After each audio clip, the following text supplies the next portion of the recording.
of the People's National Movement, the Member of Parliament for the constituency of Diego Martin West, the leader and the Prime Minister of Trinidad and Tobago, I give you Dr. Keith Christopher Rowley.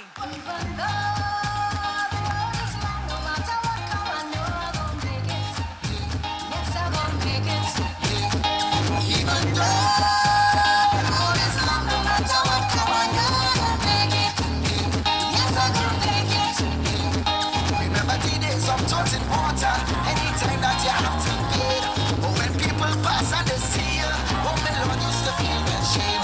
Wondering if this lasts forever, wondering when you will feel proud. If there's one thing that he didn't tell me, there is sunrise after each cloud. I say, even though the road is long, no matter what come, I know I'm gonna make it. Oh Lord, I'm gonna make it. Even though. Thank you very much. Party Public Relations Officer, Mrs. Laurel Leasing Lizama, or Lizama Leasing, the correct version, Laurel Lizama Leasing, in that order. Party Chairman, party officers, my parliamentary colleagues, Your Worship the Mayor of Point Fortin, and your councillors, officers of the borough, visitors to Point Fortin from other corporations, visitors from other districts in Trinidad and Tobago, the people of Trinidad and Tobago listening to us across the airwaves, on television and on radio by your tens of thousands tonight. A very good night to you and welcome to this informative PNM meeting here in Point Fortin. Thank you very much for coming out in your numbers, and thank you very much for your attention. On my way here, I had the opportunity to hear the short presentation of the mayor as he welcomed us to this borough of Point Fortin. And he took the opportunity to mention some of the aspects of progress that are attending the development of Point Fortin. And I was proud to know that he was speaking about the current contribution of the current administration to the continued development of the borough and the Southwestern Peninsula. I also heard the Member of Parliament in welcoming us to his constituency take the opportunity to mention some of the signature projects we have underway, some new, some for rejuvenation, but all of it developing the infrastructure and the people of Point Fortin, by extension, the people of Trinidad and Tobago. I want to thank these two officers for doing what the mayor said. You hired us to do a job, and we are getting on with the job.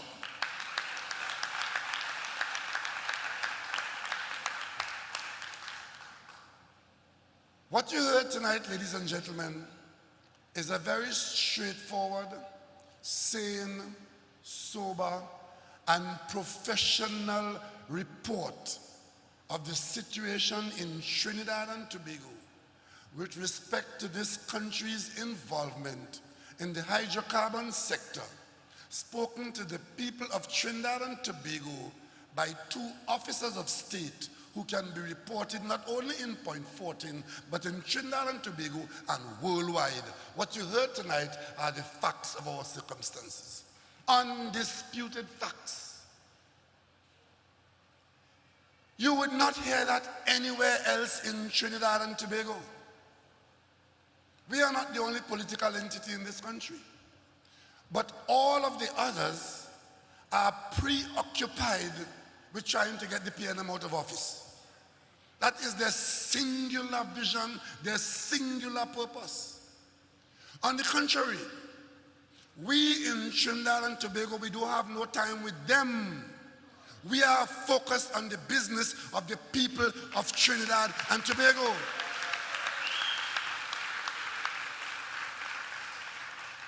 And whenever an election is called It will be for you, the people of Trinidad and Tobago, to make a decision and choose where you want this country to be. You have to choose what is important to you, what values you will support, and stand with that. Or, of course, they say, if you don't know where you're going or where you want to go, any road can take you there. And of course, if you are not sufficiently informed, and there's a responsibility on your part to be sufficiently informed. Because if you are not sufficiently informed, you could take decisions based on naked, obvious lies, or misinformation, or just plain and ordinary common or garden ignorance. We don't want you to be in that situation. And that is why we have come here tonight and will continue to come to you, the people, and talk to you the way you have been spoken to tonight by two of your officers, the Minister of Energy and Energy Industries, the minister who started out his career as the minister in the office of the Prime Minister and minister in the office of the Attorney General. He's now the Minister of Communication, and oh, did he not communicate well tonight?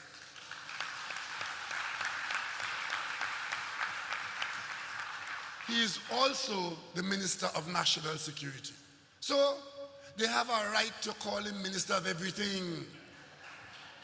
It's because he's that good. You remember Gary Sobers? You remember Gary Sobers? Well, he's my Gary Sobers.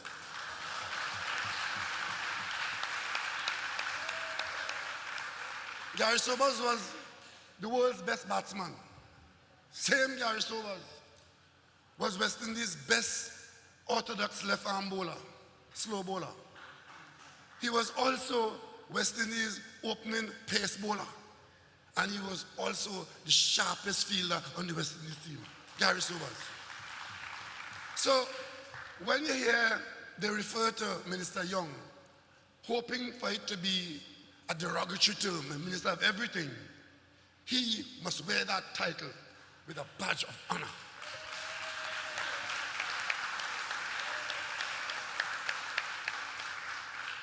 When you elected me Prime Minister, I told you that we had a job to do. And in appointing the cabinet, I selected people, some of them based on particular skills, some of them were brand new and had to be tested for the first time. But Minister Young was put in the office of the Prime Minister, mainly because of two things.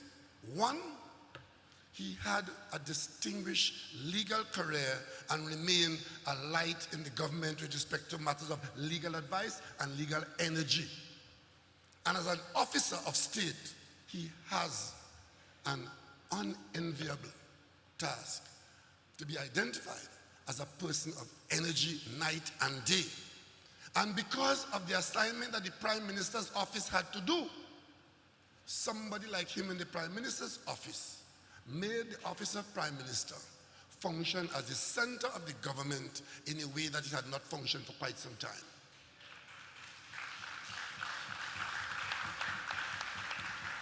You would have heard tonight, he mentioned, I think it was the Minister of Energy, Minister of National Security mentioned, that the opposition big talk is that they are concerned about the energy, the gas industry. Concerned? Under the Patrick Manning government, these issues that we spoke about tonight either were born or existed or were underway. And the Patrick Manning Prime Minister, as he was, he realized that we needed to pull together all the best brains and expertise that were available to the government of Trinidad and Tobago to deal with these matters for the people of Trinidad and Tobago. So even though he was a geologist, even though he worked for a short while, he was a trained geologist. And he had in his cabinet 3 other geologists. He had Eric Williams, he had Frankie Kahn, and he had me. And he was a geologist, but that was only a part of the contribution. We needed other people. So we started this whole issue, put it to work of an energy subcommittee of the cabinet chaired by the Prime Minister. So those major decisions to be made in energy were not only made by elected government officials and their permanent secretaries and so, but you went outside and got other expertise to come together as a team to make Trinidad and Tobago's decision. That is how we became a producer and exporter of LNG. We were not always in that business. As a matter of fact, we didn't know what to do with the gas. We used to flare the gas. Then we were selling some in Point Lisas.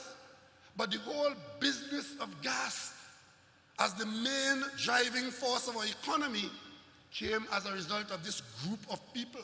Professor Julian, Selwyn Lashley, permanent secretaries, present and past. O.C. Harewood from the Ministry of Finance, a team of people got together and drove that idea that we could build in this country an LNG plant and we could monetize the gas and sell it in markets abroad in Europe and North America. That's what and that committee was so important that it was chaired by the Prime Minister and met regularly. Sometimes we would meet twice a week, depending on what decision making was required of us. Functioned well. Out of office goes Patrick Manning. In comes a new Prime Minister. And that Prime Minister never attended a single meeting of the few meetings that that energy committee had. That should tell you how your business was managed. So when they have concerns now, they are concerned that the business of Trinidad and Tobago and energy is being handled so well that their lies and their propaganda have no chance of taking root. That is their main concern. Ladies and gentlemen, I want to apologize to the people of Santa Flora, whom I had offered to come to sit down with and have a conversation with them. Tonight I'm in Point Fortin in a different format, but I still intend to go to Santa Flora to sit down with the people of Santa Flora to talk to them about aspects of the energy business. That conversation in Santa Flora will take place. And when it is, you're all welcome to come there. It's a different format where you get to speak to us and we speak to you. It's a conversational environment. Tonight I want to talk to you in the few minutes I have about some other aspects of what was mentioned to you tonight. You would have heard tonight about NGC and the oil companies reaching a brick wall when we had to negotiate a gas price. Now these gas companies that operate in Point Lisas and here in Point Fortin, their contracts are long-term contracts. 25 years, 20 years, no less than 20 years. Because there's so much money involved in building those industries, putting those plants down, that you need a long period of time to make them viable. The first 25-year period of the Point Lisas industries involved in that gas business, downstreaming as we are talking tonight, was coming to an end in 2015, 2016, 2017, 2018, all the way to 2023. Those long-term contracts. What we met when we came into office in September 2015 was the ending of some contracts, the coming to an end of some contracts, and no negotiation started. We immediately put things in place for the negotiation to take place. We were pretty much in a situation negotiating with a gun to your head.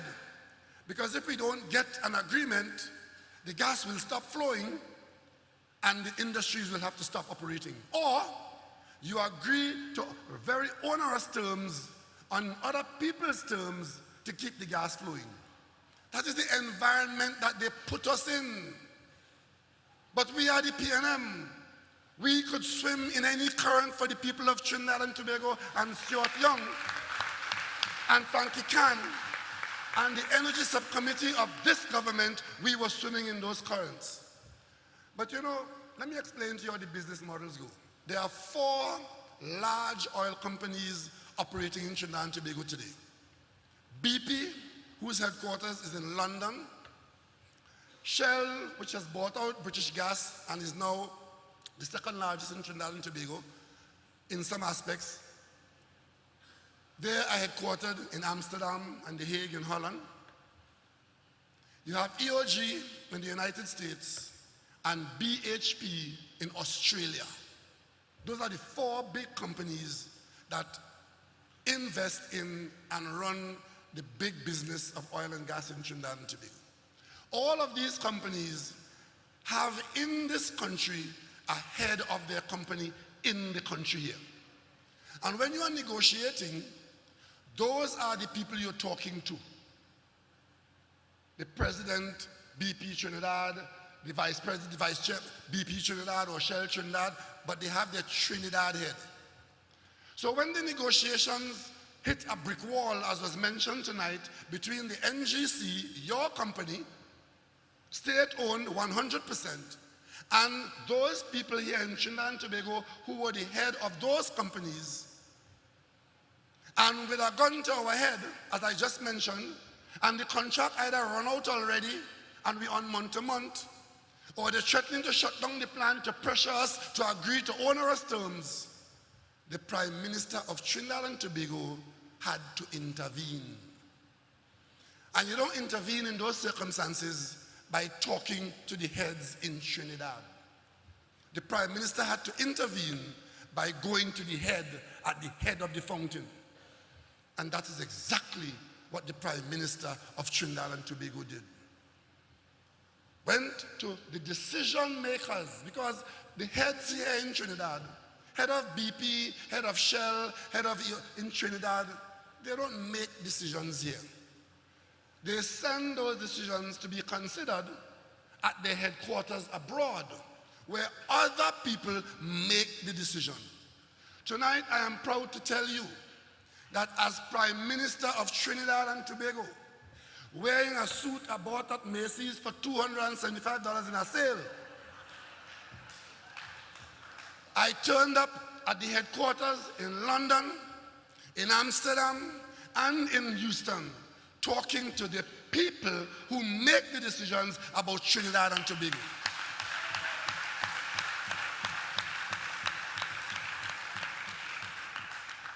And it is as a result of going to those people to say, have your people in Trinidad reopen the conditions, explaining to them the government's position, that the NGC was again back in contact, engaged in the negotiation with BP. BP is top in Houston. NGC and what gulf existed between the two companies was closed. NGC accepted a position, BP accepted a position, and that is how negotiations go. The two sides agree on a position that each side could live with. And the minute we got that done, it opened up immediately billions of dollars of investment in Trinidad and Tobago, because what was not happening is now happening. I'm pleased to report to you that as a result of having settled the gas price, starting with that one and coming all the way down through to the others that were mentioned to you earlier, today there's greater activity in terms of drilling and investment and seismic work and all of that, that the companies are now more upbeat, happier in Trinidad and Tobago, and our future is much brighter than when we started out on September 7th.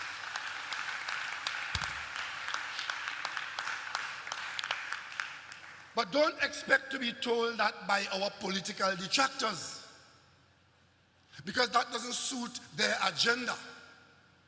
Their agenda is not about Trinidad and Tobago.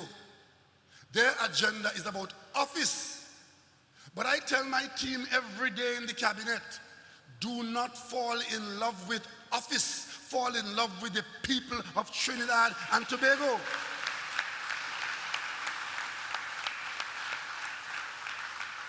And what you have in office at this time in Trinidad and Tobago is a government that I'm pleased to tell you now, I am proud that almost 4 years of being in office, leading a team that has been doing what we have been doing here, there has not been a major corruption scandal in this government almost 4 years.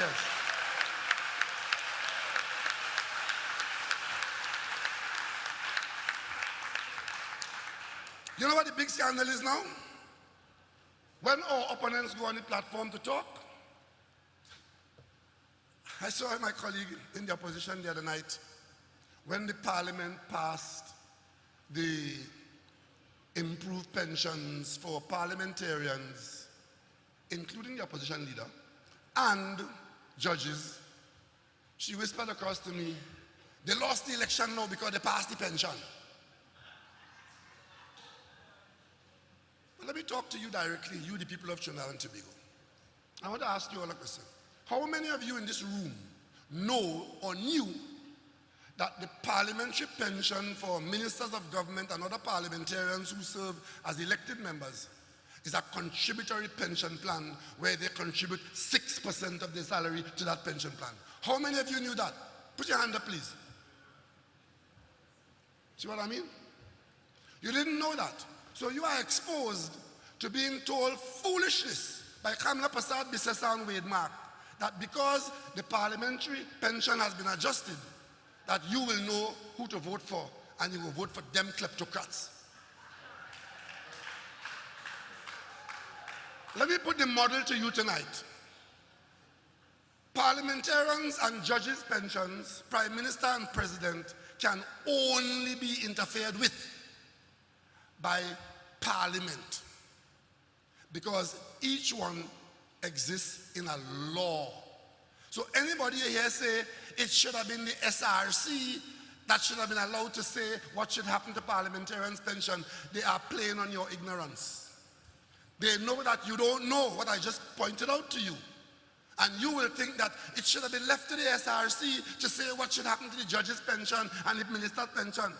It can't happen. There's a Prime Minister's Pension Act, a President Pension Act, and Parliamentarians Pension Act, and only Parliament can interfere with a law in this country. Understood? So you leave here tonight better educated on that point.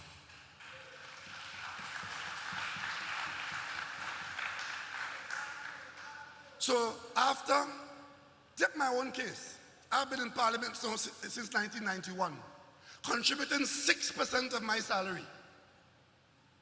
And I have to listen to Kamla Prasad Bisesa, who ran the most corrupt government in Trinidad and Tobago.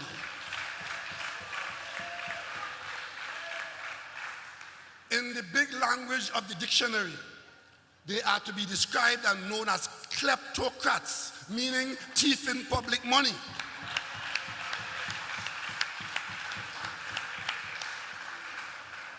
Ran a kleptocratic government of no mean order that you knew about. Don't play around, no.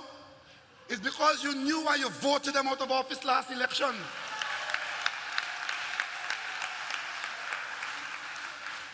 And what you, the people, have to decide is what should happen to parliamentarians. Should they continue to pay their 6% in a pension fund, and from time to time adjust it so that when they retire, they don't have to live like some are complaining now? Or you have a Kamla Prasad Bisesa model where you come into government with a foreign used car as your biggest asset. You're living all about like Miss Howard Cat. But after 5 years, you are known to be listed among some of the richest people in Trinidad and Tobago.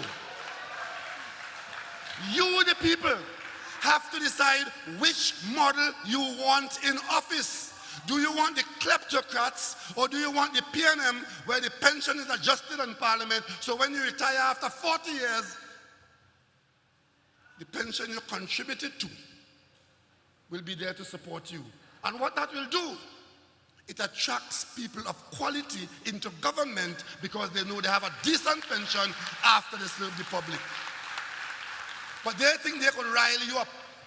Well, I choose the model where I contribute to the pension 6% for years, and sometime I will get a pension that is decent. You now have to decide whether you like my model or you want Kamala Prasad-Bissessa's model. One of the ministers of her government came out of government known as Monilal. Another one who is, she promotes the deputy leader because she only promotes people who the police looking for.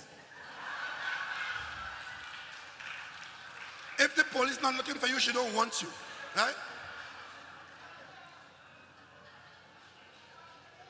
And then have the gall, when police lock them up, to tell you that a chairman of a corporation who is on a bribery charge is allowed to run a corporation because they're innocent until proven guilty.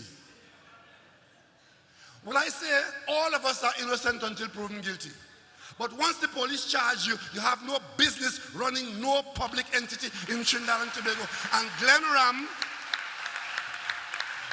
Ram must resign from the Mayaro Corporation.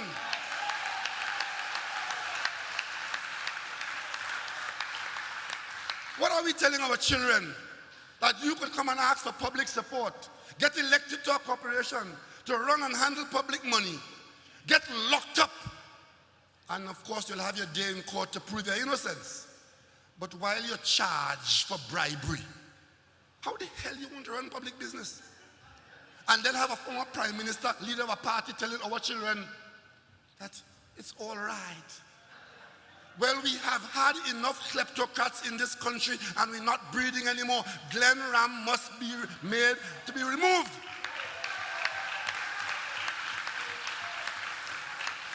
And what is worse, to hear the former prime minister, leader of the party say, is only $1,500 and they lock up a man for $1,500? I didn't know they had a minimum theft level in this country. I know if you walk into Massey's store and take up an apple and walk out with it, you're going to get arrested. But these people are wanting to set minimum. Right? It's only for thief millions. And even then, they qualify. Ladies and gentlemen, but let's talk a little bit of energy in the few minutes I have. You know that we have had to restructure Petrotrin. And I think by now you know why. Petrotrin posed a threat to the people of Trinidad and Tobago. If you own an oil company, you're supposed to be a well-off person or country.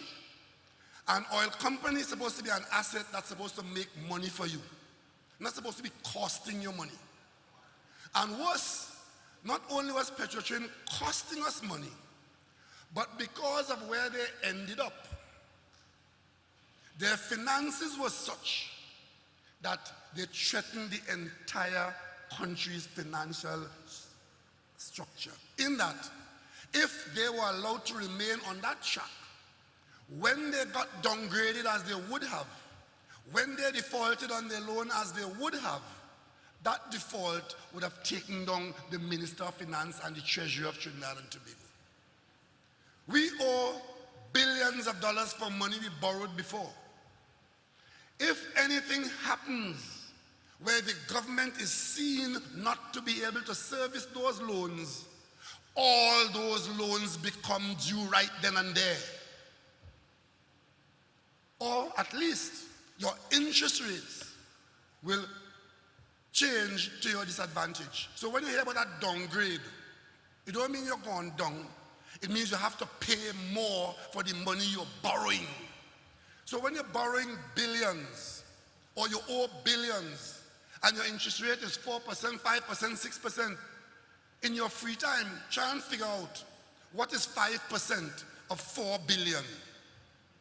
And if it increased by 1%, that is the increase that you pay on top of that. Petrotrin was endangering the country's finances, especially in a particularly difficult time. Now, let me tell you two things. The government don't go about talking everything we know or everything we do. But from time to time, we got to tell you certain things. Because other people are talking to you. And we can't sit down there and hear them tell you their version, mislead you, and then you act on what they tell you. We knew that Petrotrin was a problem even before we came into government. So when we came in, we set about to deal with it immediately.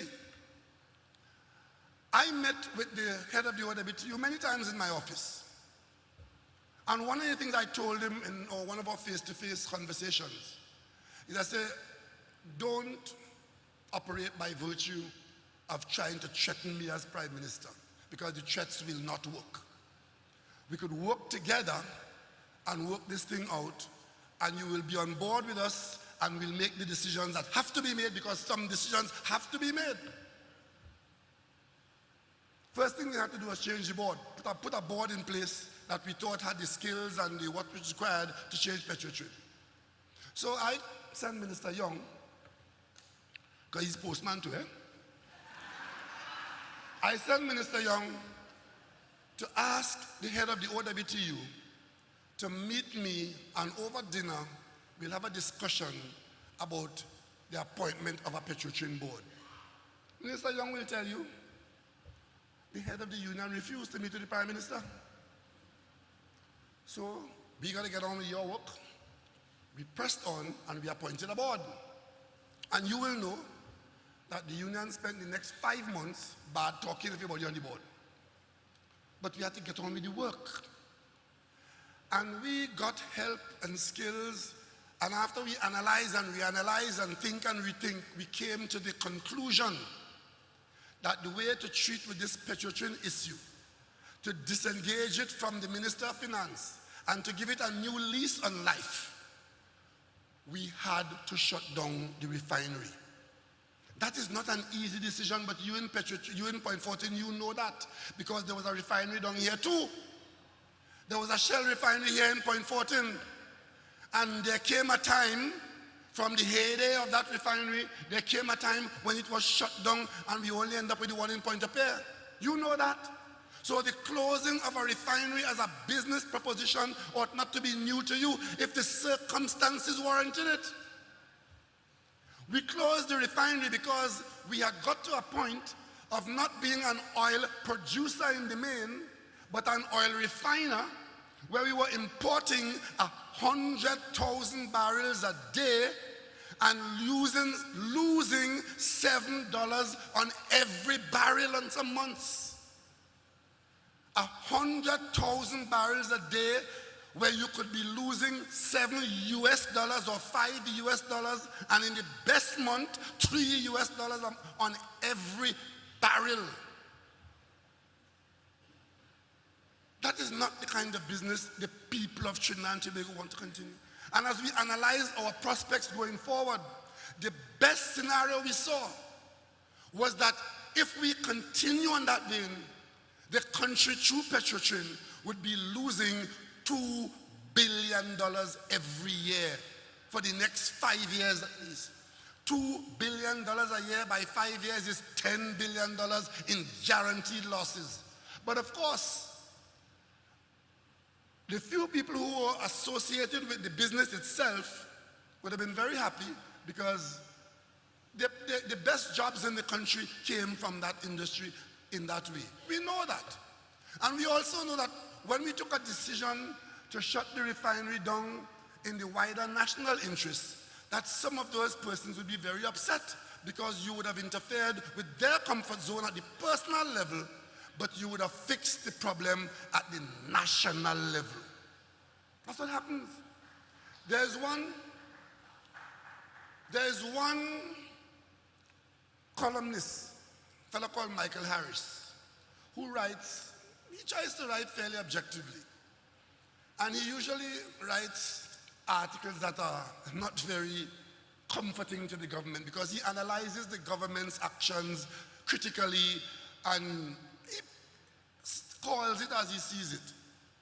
Tonight, I brought for you Michael Harris's comment under commentary and analysis of the Daily Express, Monday the 28th of August, 2017. You would have heard David Abdullah and Roger say how we hurriedly closed down the refinery. And you would have heard Mariano Brong and two of his friends saying it's a knee-jerk reaction.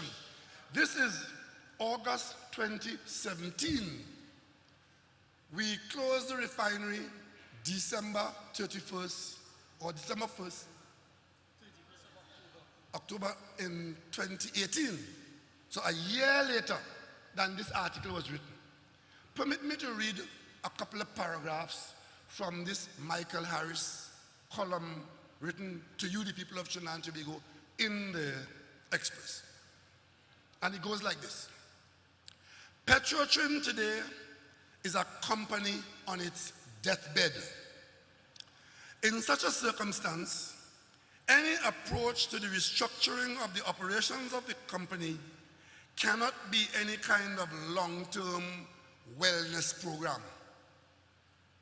A restructuring program must above all make, and he puts in quotation, a dramatic and urgent intervention designed to take the company off life support, stop the hemorrhaging, and stabilize it in the shortest possible period of time. He goes on, when we look at the range of company drivers, there are only two which present the most fruitful possibilities for immediate intervention.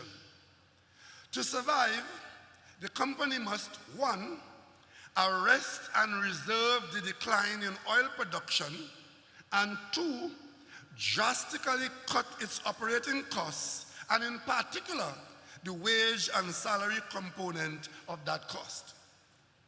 He went on to say,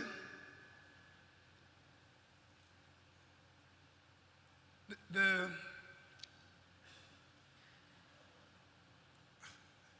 was another quotation I wanted to put. I don't want to read the whole article, but there's another part I wanted to quote for you. He said that the major part of the cost reduction over the next 4 years will have to come from corporate services sector, from contract, temporary and casual labor. And this, he was suggesting, should happen through attrition. So he goes on to say, there should be an immediate percentage cut in wages and salaries of all employees, from president to unskilled employee, and thereafter a 4 years freeze on salary and wages. And of course he suggests that in the restructured company, there should be an ownership, employee ownership plan. Ladies and gentlemen, this is not the PNM talking. This is an analyst who saw the picture and made those recommendations 1 year before it happened. And after we analyzed and reanalyzed and so on, we decided that we have to restructure the company. We chose a pathway, and the pathway was to break the company up. One, to get it back to oil production. We created the Heritage Petroleum Company, which is a subsidiary of the holding company, Petroleum Holdings Limited. Petrotrin has the Petrotrin side. The holding company has an oil producing company, Heritage. We also have Guaracara. We put the refinery in Guaracara, and we put the trading business where you sell finished product or buy product in Paria. So those three components replaced what existed before that had to be dealt with. So we said to you, and we're saying to you again, we have not closed down Petrotrin. We have restructured it and built a new business model. And this new business model, like childbirth and infancy and growing to adolescence, there's a period of transition where things are not going smoothly. A child doesn't just get up and start to run the 100 meters. We are in that transition zone, and you are seeing it where some of the services that Petrotrin provided, some of the community services are not there, but they will get right back there and better through other arrangements. But this is the period when we are fixing the problem. So I'm coming down here tonight, and I read somebody refers to the defunct Petrotrin. And very frequently you hear, we close down the oil industry. The one thing you will never hear, as they speak about the trauma to those who have been affected directly, you will never hear that you, the taxpayer, paid out $2.7 billion to Petrotrin workers as part of the arrangement. $2,700 million in cash was distributed among Petrotrin workers. And while we understand that people have had their lives disrupted, $2,700 million is not to be sneezed at. Somebody got that. Some people got that. And so some of them even got jobs. Not many of them, but some of them got jobs even after they got their portion of that cash.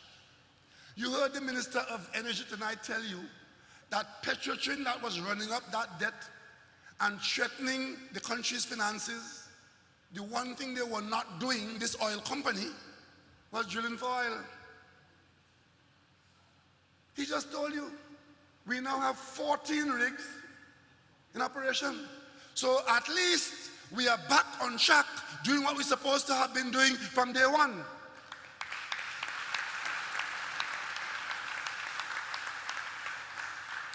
When we did the restructuring, you know, I heard Caroline C. Prasad say that we're in trouble now because Heritage Company can't sell the oil that we produce because Trinidad oil is heavy oil and it's sour, it has sulfur, and nobody will buy it, so we have to have our own refinery to refine it. What the Minister of Energy didn't tell you tonight because he didn't have the time, I'm sure he would have told you, that we are selling every barrel of oil produced by Heritage, and not only selling it, and not only getting a price that we didn't expect to get, we are getting $2 or $3 more than the Brent market price.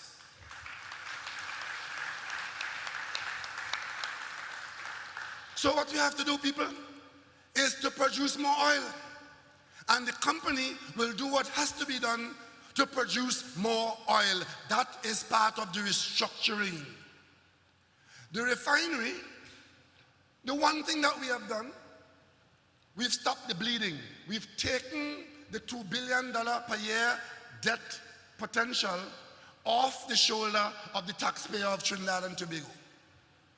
The refinery is there in Pointe-à-Pierre. It's a valuable machine. We put it out to the world, and we said to the world, anybody who could use this machine, come and talk to us in Trinidad and Tobago. We gave them all the information, they came and they examined it, and we gave them a time to respond. A number of companies and so on have responded. We, only today, the cabinet approved about a team of about a dozen people, including members of the board of Petrotrin and other skills from the private sector and the public sector, to examine what has been offered to us, choose the best option after their analysis, and make a recommendation to the cabinet. And we expect that to happen by August. I don't know what has been put there. What I do know is that many companies have shown an interest. I am hopeful that at least one of those proposals would find favor with that evaluation team. And they will bring it to the cabinet in the next few weeks. The cabinet will examine that recommendation, and the cabinet will take a far-reaching decision to do something with the refinery in Pointe-à-Pierre.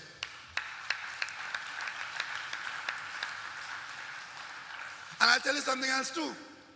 If a refinery is operating in Pointe-à-Pierre, it's not who owns the refinery that causes it to operate in a certain way. There are certain things you have to do, and one of the things you have to do if you are operating a refinery is hire people to operate the refinery. So once the refinery falls into the hands of a new operator, whatever the terms of that operation, that ownership is, lease or whatever, that person has to start to hire people And we have the skills available in Trinidad and Tobago, and we expect that persons who worked in the refinery and others will now have some opportunity to work in the new arrangement. And it matters not who owns the refinery, because if you own the refinery and you make profits, you have to pay tax to the people of Trinidad and Tobago. And if they pay $1 tax, we are $1 richer than losing $2 billion a year.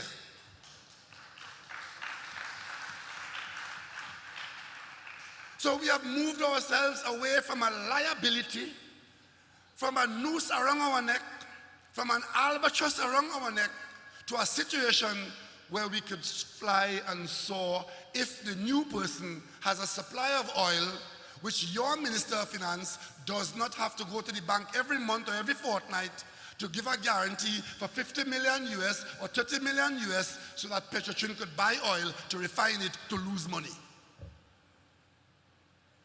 That, as far as I'm aware, is a better place to be in. But you don't expect to hear that from the people who are directly affected. So when the OWTU is speaking to you, they speak to you from the standpoint of what it means for them and their membership dues. I understand that. They also speak to you from the point of view that they have this ambition to run the country through a political party. And I say to them and the MSJ, meet me in the market square in Point Fortin.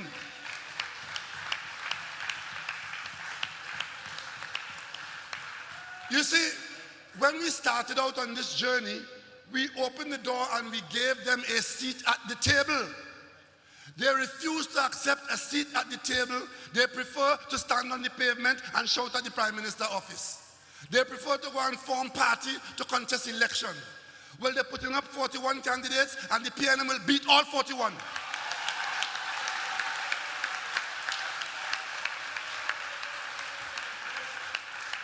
They're putting up 127 local government candidates and the PNM will beat every single one of them. Because we are a political party and they are a union, and there we shall meet. We don't play union and they mustn't play political party and mislead you. And the workers and all who are affected by this must understand that. When I started out with responsibility for this as Prime Minister, I always say this and I will say it again. I like David Abdullah because there's something about his approach to fairness and public service and so on, but I don't like his politics because he's not a politician. I put him on the team. 2 members from OWTU, David, representing OWTU, and a fellow called Marshan from the union. They were on the first team that we put to look at Petrotrin, the Lashley Committee, to go and look at that thing called Petrotrin, come back to the said Energy Committee and report to us. When they reported, the report was all frightening. But David resigned from going forward any further because we are now going to, having been told what the situation is, confirmed by the Lashley Committee, the cabinet now has to appoint people to treat with what has been confirmed. It was my expectation that I would have put union people, and David was always in front as a person I would always put there. He resigned, and hear why he resigned. He resigned saying, the government does not agree that the board of Petrotrin should be left to do its job without ministerial interference. Because one of the complaints they came back with in the Lashley Committee, that one of the reasons for Petrotrin's difficulty and the quagmire it was in is frequent interference by ministers causing the company to make bad decisions. Well, I know who he was talking about, but they didn't say that. They talk about government interference. So David's position was the board should avoid that. Once you appoint the board must now not be interfered with by the political directorate. And I have to ask him, if you're mad, you appoint a board to run $1 billion company Leave it to them to run. They could do what they want, but you have to answer in the parliament for whatever they do. And by the time they finish doing what they want, and you know what they want, you're out of office because they make enough trouble for you. So we said, the minister under the Constitution cannot relinquish his or her responsibility for an entity under his or her control. Under the country's constitution, no minister could tell the parliament that I don't know or I didn't know because the board was appointed and I leave the board to do what they want. So I knew why David resigned. David resigned because he saw the hard decisions that had to be made about Petrotrin, and he didn't want to be there to make any part of it because he wanted to be on the political campaign to criticize it. It's as simple as that. But we in the PNM, we don't have that option. We don't have the option to see the hard decisions, to be afraid of the political criticism, and to go and hide and throw barbs on the side. We stood up in front of the people and we said Petrotrin has to be restructured. And we do that because we know that you are not stupid people. We know that when you understand it, you will know that the government made the best decision for you, your children, and your community. We know that. So today, the same Petrotrin that was threatening to pull down the Minister of Finance and the Treasury and downgrade the country, I can inform you now that the latest report from Standard & Poor's on Petrotrin is that it has been upgraded from negative rating to stable. Heritage Petroleum, which is the oil producing part, now has a BB rating, which is just 2 notches below investment grade. And I have every confidence that as we produce more oil and do what the company sets out to do, we will soon reach investment grade, meaning you can borrow without difficulty. So we are on the right track. And of course, in a few months, I hope to report to you, or through the minister, that we have found someone who is committing to restart the refinery. That is 2. And the other one, Paria, which is the company that is formed to run the fuel business, because we use 25,000 barrels a day. All of a sudden, they are positioned in love with Paria. In love with Paria. But Paria and the refinery are connected. And when we do the analysis from the proposals, I said this before and I'm going to say it again, I will be surprised if anybody proposes anything with that refinery and is prepared to invest money in the refinery and leave the government with Paria to compete by importing finished product into Trinidad and Tobago. So we have to wait to see what the refinery proposal is, because Paria is simply the trading of the finished product from the refinery or the importation of products into the refinery. It's the same storage tanks they have to use. If you have Paria as a separate government company importing fuel, where are tanks going to come from for the company that's going to run the refinery? When the refinery produces diesel and gas, where are they going to put it? In Wade Mark pocket? So understand, when they come to you to talk their foolishness, and I am telling you, there's nothing that galls me more than to have my government accused of corruption by Kamla Prasad Bisesa and the UNC kleptocrats. Corruption in the PNM government? Ask them which corruption I'm talking about. You know what the biggest corruption was? Chamfa Kojo phone bill. She didn't turn off her phone in Bahamas, and the phone pulled down data of a few $1,000s. Unfortunate, but that was not thieving money and putting in your pocket. Thieving money and building a house with it. Ashworth Jack was walking around Mason Hall in Tobago, hugging up Kamala like this. He built a house from pumpkin and cucumber. She wasn't concerned about corruption then. In Tobago, no, everybody could carry you and show you the pumpkin house. And that was the person who she was quite happy to walk around my village with, asking people in Tobago to vote for him. Of course, they didn't. And of course, you will know that the house, at her own house, she hired a contractor because she could afford it. The contractor was working in her house, but he painted off his name from his equipment because he didn't want anybody to know that it was he who was doing that job. Understood? But in her appointment, she criticizing Stuart Young and calling him Minister of Everything. Let me tell you who the Minister of Everything in this country was. The person who was in charge of national gas under Kamla Prasad Bisesa was made chairman of WASA.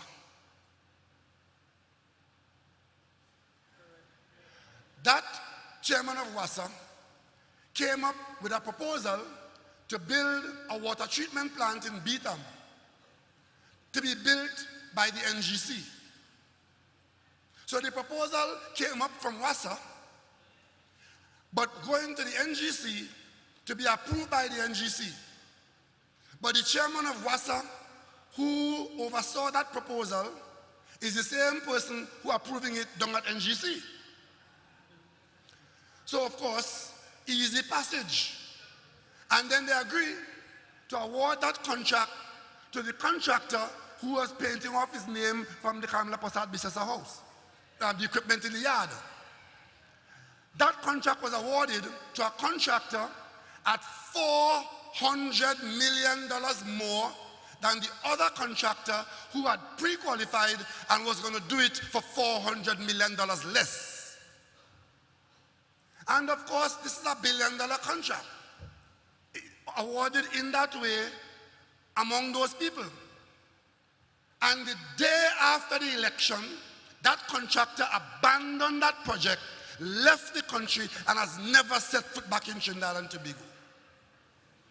And I have to listen to Kamla Prasad Bisesa talking about she has concerns about this and concerns about that. Who should have concerns in this country is you. You, the people. Because what they are engaging in now is active sabotage and terrorism in Trinidad and Tobago, so as to create discord and discontent among you. So as we go into the elections coming, you will choose them because they are painting a picture of this government not being worthy of your attention. We took blows from them for their own fault on the Tobago ferry. They left office having run the 2 ferries into the ground. We're good in the PNM. We are very good, but we are not magicians. We met the ferries collapsed. And for a period, we were great difficulty maintaining that service to Tobago. When we found a cargo ferry to service, they wouldn't let it sail. They go on board and stuff grapefruit and shit and things down in the boat to create problems on the boat. And their friends in the media, as soon as the latrine can flush, front page article.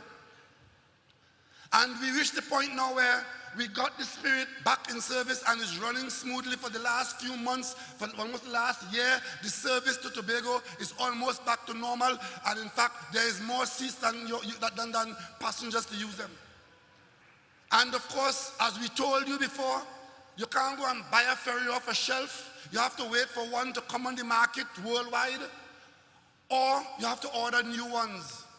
We have ordered new ones.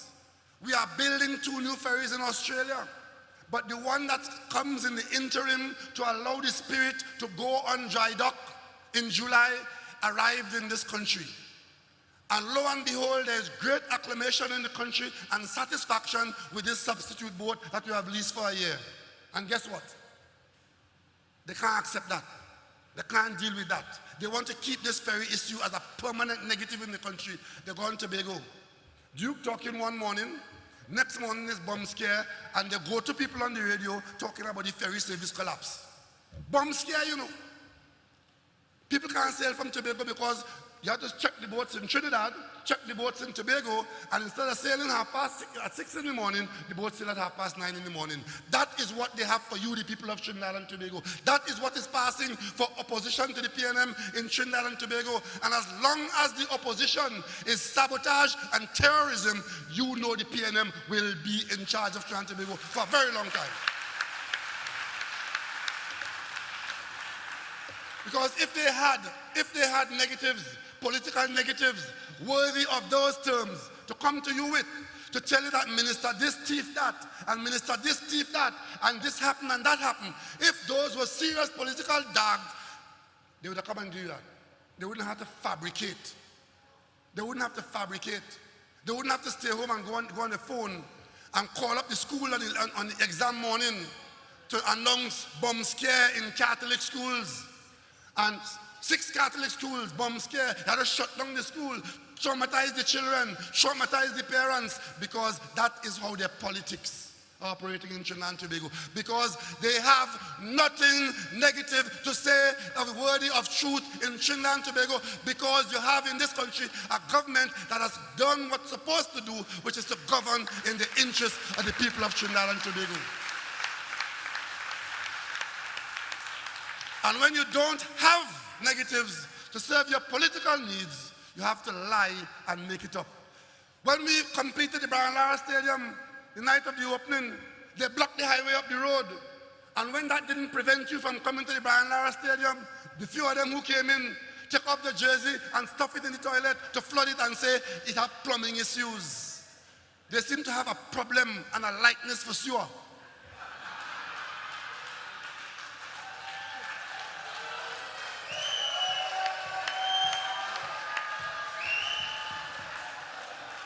But I have a lot more to say about these issues, but you had enough tonight. It's now late into the night. We'll meet you again soon. We will meet you again soon, because we have never left you.